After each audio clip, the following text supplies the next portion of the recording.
Hello students, welcome back.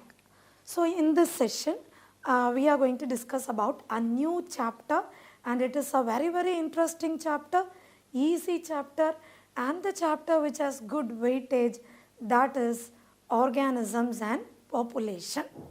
Okay, organism and population. So first, ecology. So what is ecology? It is the study of interaction among organism, between the organism and its physical environment. Okay, the interaction among the organism. So here, if these are the organisms, the interaction between these organisms and the interaction between the organism and the abiotic factor such as temperature, light, water, soil, etc. Okay, so that is ecology. So what is ecology? Study of interaction among organism and between the organism and its physical environment. Okay, yeah. So physiological ecology, these are just the introduction about this topic. What do you mean by physiological ecology? The ecology at the organismic level explains how the different organisms are adapted to their environment in terms of two things. One is survival and the other one is reproduction. So only ecology, interaction between the organism and its abiotic factor. And here physiological ecology means how different organisms are adapted to their environment in terms of survival and reproduction. That is physiological ecology.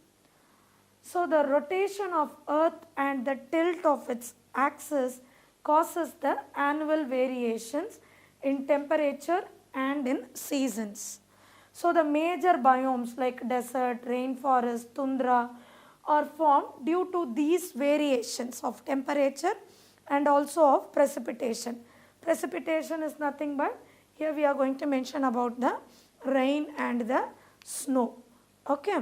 So the region and local variations within a biome lead to the formation of different habitat.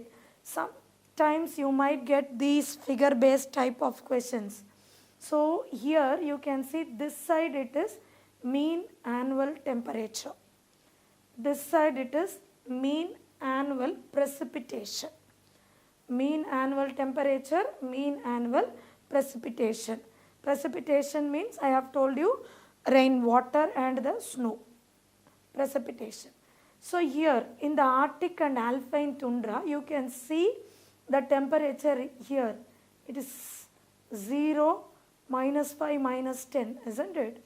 And here you can see the rainfall also 100. And in the desert the rainfall, the precipitation is very less, and here you can see. So like that they will ask you, instead of putting desert they will put A, B, C, D. So what is A, B, C, D you have to find out.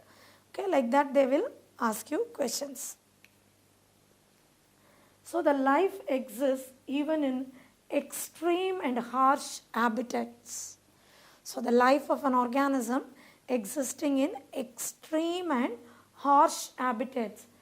Rajasthan desert, rain-soaked Meghalaya forest, or in the deep ocean trenches, streams, polar regions, mountain tops, thermal springs, and even in the compost pit or even in the human intestine, there are life. So the life is existing in the extreme and the harsh habitats. So our intestine is a habitat for many microbes. Okay. So here I have told you this is an introduction session. So I have given you a small introduction on organism and its environment. After this we are going to learn some topics.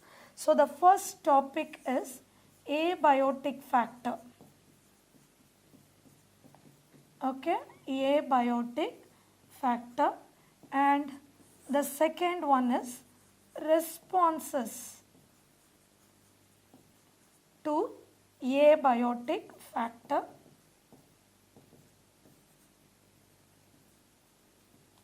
And then we are going to learn about the adaptations,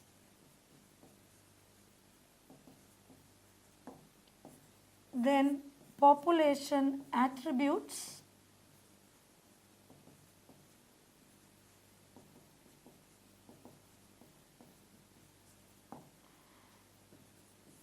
okay, and then population growth. We are going to discuss about two curves here, population growth. Then the last topic is population interaction. So like this, when you are going to learn, I have told you to chunk the topics. Okay, population interaction, commensalism, amensalism, mutualism, parasitism, like that we are going to discuss. Okay, this is just a small introduction on what is ecology, what is physiological ecology, and how the organisms can exist in the harsh or the extreme habitats. Okay, so thank you for watching this session.